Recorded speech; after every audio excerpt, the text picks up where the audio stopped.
Assalamu alaikum warahmatullahi wabarakatuh. My dear viewers and students, जो आज का टॉपिक हमारा है वो है introduction to control and coordination. ये चैप्टर जो है ये हमने बायोलॉजी से लिया हुआ है।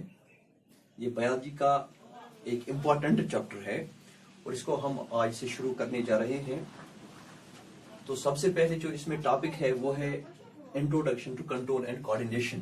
यानी हमें पता होना चाहिए कि पहले कंट्रोल क्या होता है, इसका काम क्या है, और कोऑर्डिनेशन का मतलब क्या है और इसका काम क्या है और ये क्यों जरूरी है। यानी तीन चीजें हमें इसमें ज्यादातर जाननी है। यानी कंट्रोल क्या होता है और कोऑर्डिनेशन का मतलब क्या होता है और कंट्रोल एंड कोऑर्डिनेशन की जरूरत क्या है। तो ये एक बहुत ही इंपॉर्टेंट चैप्टर है बायोलॉजी का। तो हमें पहले पता होना चाहिए कंट्रोल किसको कहते हैं, यानी इसका मतलब क्या है।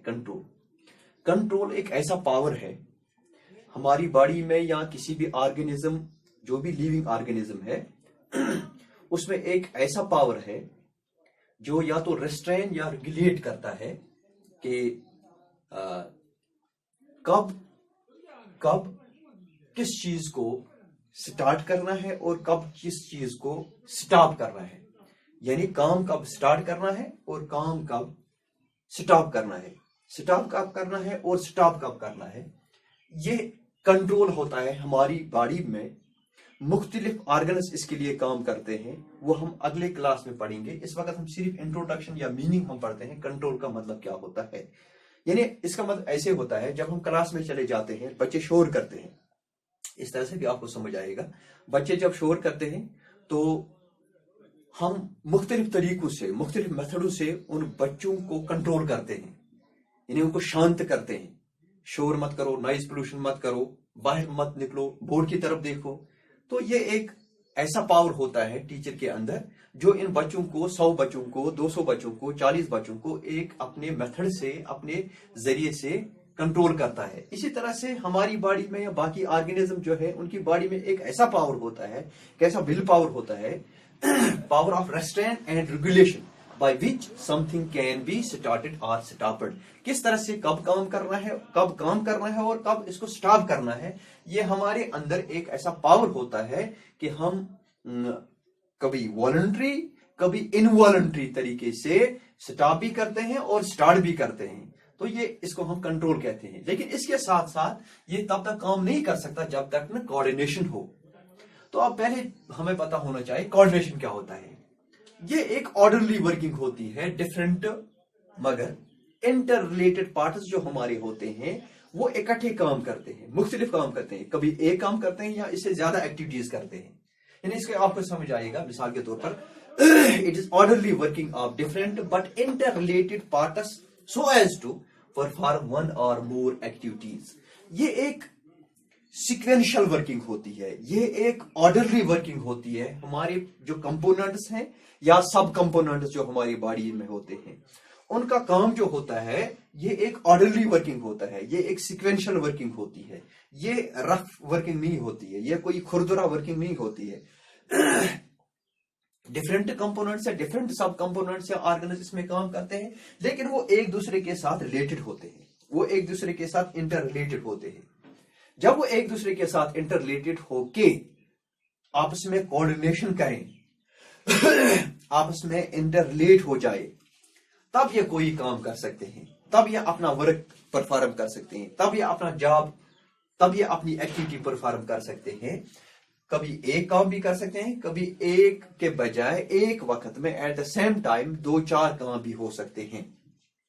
तो जिसको हम कोऑर्डिनेशन कहते हैं। यानी कंट्रोल एंड कोऑर्डिनेशन जो है इनके दरमियान एक रिलेशन है, इनके दरमियान एक रिलेशन है। मिसाल के तौर पर यहाँ पे अगर काम होता है, हम खाना खाते हैं और हम अपना खाना जो है वो मुंह में डालते हैं, वहां पे चबाते हैं। यानी ये सारी चीजें जो हैं, दांत, हमारी टंग, हमारी नाक, हमारा हैंड, ये सब आपस में कोऑर्डिनेट करके, रेगुलेट करके, कोऑर्डिनेट करने के बाद इस पे जो बाकी कंपोनेंट्स, बाकी ऑर्गन्स हैं वो उस पे कंट्रोल भी करते हैं। यानी ये चीजें जो हैं ये दोनों आपस में रिलेटेड हैं, कंट्रोल एंड कोऑर्डिनेशन आपस में रिलेटेड हैं। तो अब ये कंट्रोल एंड कोऑर्डिनेशन जरूरी क्यों है? मैं आपको एक एग्जांपल देता हूं। जब हम खाना खाते हैं, जिसको हम फीडिंग कहते हैं, जब हम खाना खाते हैं पहले क्या करते हैं, जो हमारी आंख है उसका काम क्या है, ये फूड को लोकेट करते हैं। जो हमारी आइज होती है ये क्या करते हैं, ये आइज जो है ये फूड को लोकेट करती है। जब ये फूड को लोकेट करती है हमें पता चलता है कि लेकिन ये फूड जो है ये हमें खाना है, रोटी है, चावल है, दाल है, कोई भी किस्म का फूड हो, ये हमारी आंखें जो हैं इस पर नजर डाल के हम इस गुज़ा को क्या करते हैं, लोकेट करते हैं। जब अब ये फूड जो है ये लोकेट हुआ, अब हमारी नाक जो है ये सूंघती है, हमें पता चलता है कि इसका स्मेल कैसा है। देखो बच्चों, अगर इसका बैड स्मेल होगा तो हम खा नहीं सकते इसको, क्योंकि हम देखेंगे ये फूड जो है ये स्पॉइल हुआ है, ये खराब हुआ है, दिस इज रॉटन, या कुछ खराब ये गुज़ा गुमुत, इसको हम नहीं खा सकते। क्योंकि नाक जो हमारी है, नोज जो हमारी है, ये इसका स्मेल रजिस्टर करती है, तभी तो हम खा सकते हैं। इसके बाद हम अपना हाथ बढ़ाते हैं, जब हम हाथ बढ़ाते हैं तो हाथ के जरिए से इस गुज़ा को हम पिकअप करते हैं, उठाते हैं और किस में डालते हैं, अपने मुंह में डालते हैं, माउथ में डालते हैं। तो माउथ का काम क्या है, it receives the food, hands pick up the food and the mouth receives the food. Okay, उसके बाद जब ये मुंह में चला जाता है, मुंह में चलते वहां पे मसल्स हमारे होते हैं या टीथ होते हैं, ये इसको मस्टिकेट करते हैं, वहां पे सलाइवा भी इसके साथ जुड़ जाता है, मिल जाता है। जब सलाइवा इसके साथ मिल जाता है तो सलाइवा के जरिए से वहां पे डाइजेशन होती है, एक किस्म की डाइजेशन होती है जिसको हम कहते हैं, यहाँ पे मस्टिकेशन भी होती है, दांतों का काम है इसको चबाते हैं, यानी मुख्तलिफ चीजें होती हैं जो आपस में कोऑर्डिनेट करके ये काम करते हैं। इसी को हम कोऑर्डिनेशन भी कह सकते हैं। तो इसके बाद टंग जो होती है, जब हमने इसका मतलब पूरा ये गुज़ा जो है इसको चबाया, अब जो टंग है हमें पता चलता है इसका टेस्ट कैसा है, इसका टेस्ट कैसा है, खट्टा है, मीठा है, कैसा है, मतलब सुअर है, बिटर है, स्वीट है, क्या है, कैसा टेस्ट है इसका। तो ये हम अपनी टंग से लेते हैं, यानी tongue perceives the taste and then the food is pushed in the stomach. उसके बाद हम ये फूड अब जब चबा के हमें पता चला कि अब ये हमें नीचे उतारना है बराबर स्टमक में, ऊसोफेगस के जरिए से या फूड पाइप के जरिए पास होती है, पास होके फिर स्टमक में चला जाता है। लेकिन क्या ये काम ऐसे अकेला कोई ऑर्गन कर सकता है? नहीं, अकेला कोई ऑर्गन ऐसा बड़ा काम नहीं हो सकता है, एक ऑर्गन से इतना बड़ा काम नहीं हो सकता। So this is only possible through a system of coordination. जब इन चाहे वो आंख हो, नोज हो, माउथ हो, हैंड हो या टीथ हो, मसल्स हो, टंग हो, जब इन सारे ऑर्गन्स को एक दूसरे के साथ कोऑर्डिनेशन था तब ये मुमकिन था, तब ये मुमकिन है कि ये काम इतना बहुत बड़ा काम हुआ, यानी इनके दरमियान एक कोऑर्डिनेशन थी। तभी मैंने पहले ही आपको बताया कि ये एक ऑर्डरली वर्किंग होती है। जो ऑर्गन्स होते हैं वो आपस में इंटर रिलेटेड होते हैं और इंटर रिलेटेड होने के बाद ये इनको पता चलता है कि अब हमें ये काम करना है। जिस तरह से इन्होंने एक ये फीडिंग की, यानी आइज का काम अलग था, नोज का काम स्मेल था, हैंड का काम फूड को पिक करना था, माउथ का काम फूड को रिसीव करना था, टंग का काम इसका टेस्ट था। उसके बाद हमने इसको चबा के, टीथ के जरिए से चबा के फिर पुश किया टंग के जरिए से, इसको ऊसोफेगस के थ्रू बराबर स्टमक में डाला, वहां पे डाइजेशन होगी। लेकिन ये ऐसा ही नहीं हो सकता है जब तक नहीं ये सारी ऑर्गन, सारे कंपोनेंट्स आपस में रेगुलेट होने के बाद, ये इंटर रिलेटेड होने के बाद या कोऑर्डिनेशन होने के बाद इतना काम हो सकता है। अब ये जरूरी क्यों है? देखो, ये चीजें जो हमने आपको बताई, तो मैंने आपको बताया कि कंट्रोल क्या होता है, कोऑर्डिनेशन क्या होता है। अब इसका एग्जांपल के जरिए से समझाया। और अब नीड क्या है कंट्रोल एंड कोऑर्डिनेशन की? इसका नीड ये है कि कंट्रोल एंड कोऑर्डिनेशन हमें उस वक्त जरूरत होता है, यानी इसका नीड इसलिए है, ये रिक्वायर तभी होता है, यानी रिक्वायर कब होता है जरूरत? ये एक सिस्टम होता है, कंट्रोल एक सिस्टम है, ये अलाउ करता है, allow components are subcomponents, components और सब कंपोनेंट्स, यानी ऑर्गन्स जिसको हम कहते हैं, ये ऑर्गन्स को या कंपोनेंट्स भी हम कह सकते हैं, या कंपोनेंट्स या सब कंपोनेंट्स को अलाउ करते हैं। क्या अलाउ करते हैं? To perform or not to perform the activity. Okay, to perform or not to perform, not to perform, not to perform the activity।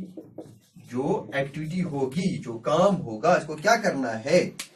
तो कंट्रोल اسی لیے ہے یہ اس لیے ضروری ہے یہ کمپوننٹس کو سب کمپوننٹس کو آرگنز کو کیا کرتا ہے ایلو کرتا ہے یا کبھی ایلو کرے گا کبھی ایلو نہیں کرے گا کس کے لیے ان کو کیا کام ہے ان کو کیا کام نہیں ہے آپ کو کیا کام کرنا ہے یا آپ کو کام نہیں کرنا ہے یہ ان کو ایلو کرے گا یا ایلو نہیں کرے گا ٹھیک ہے تو یہ ایسے نہیں ہو سکتا آپ نے یہاں پہ دیکھا یہ ایک سیکوینشل ورک ہوتی ہے it is a sequential functioning of number of parts sequential functioning of a number of parts sequential functioning of a number of parts تو اسی لیے یہ ضروری ہے why control and coordination is necessary or needed it is needed because it is required to allow components or subcomponents or organs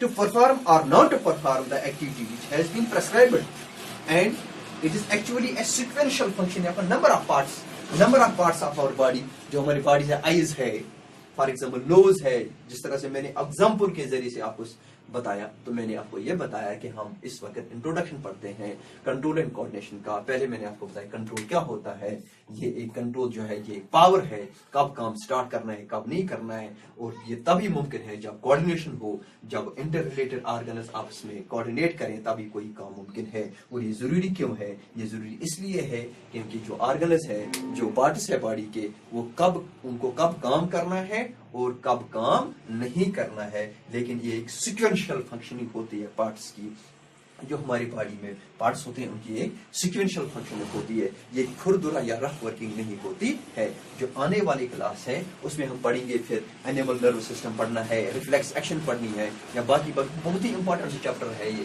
تو اس وقت مطلب ہم نے پہلے انٹروڈکشن ضروری تھا میں نے سمجھا کہ introduction to control and coordination ضروری سمجھا میں نے تو اس طرح سے یہاں پہ ہم پہنچ گئے کہ ایگزامپل کے ذریعے سے میں نے آپ کو سمجھایا کہ کس طرح سے کس کو کنٹرول اور کوآرڈینیشن یا کیوں کوآرڈینیشن اینڈ کنٹرول ضروری ہے